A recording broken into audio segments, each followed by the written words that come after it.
दुआ घुरी घुरी दिल पर तो आ परवर खाम पिनी वर तो आ दुआ घुरी घुरी दिल पर तो आ परवर खाम पिनी वर तो आ एड़ा पिनी लगे पाल हजरत अब्दुल्लाह बीबी आमिना जो लाल खपे मदीने वारो साईं कह के खपे हजरत अब्दुल्लाह बीबी आमिना जो लाल दुआ घुरी घुरी दिल पर तोबा परवर खाम पिनी वर तो आ एड़ा पिनी लगे पाल हजरत अब्दुल्लाह बीबी आमिना जो लाल हजरत अब्दुल्लाह बीबी आमिना जो लाल ओ कच्चे वारा जाग जा सरकार जी आमद दिलदार जी आमद सोने जी आमद मतनी जी आमद मीठे जी आमद हाल कया उखड़न हीना हाने तहारिया थी वया बीना हाल कया उखड़न हीना हाने तहारिया थी वया बीना हाने तहारिया थी वया बीना चियर लथम जंजाल हजरत अब्दुल्लाह बीबी आमिना जो लाल दुआ घुरी घुरी दिल पर तोबा परवर खाम पिनी वर तो आ एड़ा पिनी लगे पाल हजरत अब्दुल्लाह बीबी आमिना जो लाल हजरत अब्दुल्लाह बीबी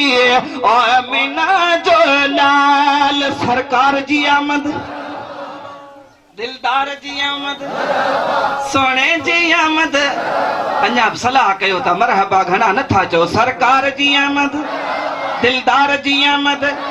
सोने जी आमद मतनी जी आमद मुख नसर जागीर जी घुर हुई मिठड़े मोहम्मद मीर जी घुर हुई मुख नसर जागीर जी घुर हुई मिठड़े मोहम्मद मीर जी घुर हुई सोने मोहम्मद मीर जी घुर हुई साब विधो रब स्वाल हजरत अब्दुल्लाह बीबी आमिना जो लाल अमा बचो हजरत अब्दुल्लाह बीबी आमिना जो लाल दुआ घुरी घुरी दिल पर तो आ परवर खाम पिनी वर तो आ एड़ो पिनी लगे पाल हजरत अब्दुल्लाह बीबी आमिना जो लाल सरकार जी आमद दिलदार जी आमद सोने जी आमद मीठे जी आमद मदनी जी आमद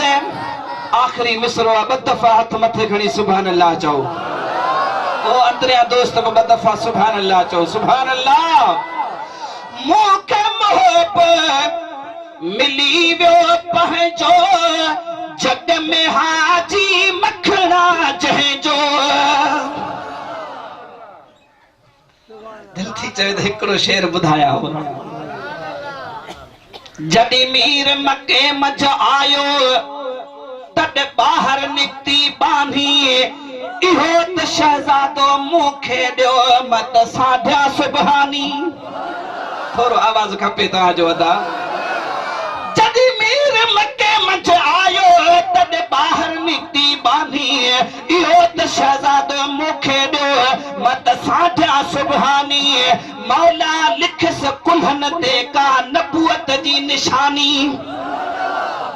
ला इलाहा इल्लल्लाह मुहम्मदुर रसूलुल्लाह जंजो मतन को सानी अदा बचल अला कई हसानी जो मोहम्मद भांगे आइयो मोके मोहब मिली वियो पंहिंजो जग में हाजी मखणा जंहिंजो जग में हाजी मखणा जंहिंजो मिलंदो कोन मिसाल हज़रत अब्दुल्लाह ऐं बीबी आमिना जो लाल हज़रत अब्दुल्लाह ऐं बीबी आमिना जो लाल दुआऊं घुरी घुरी दिल पर तो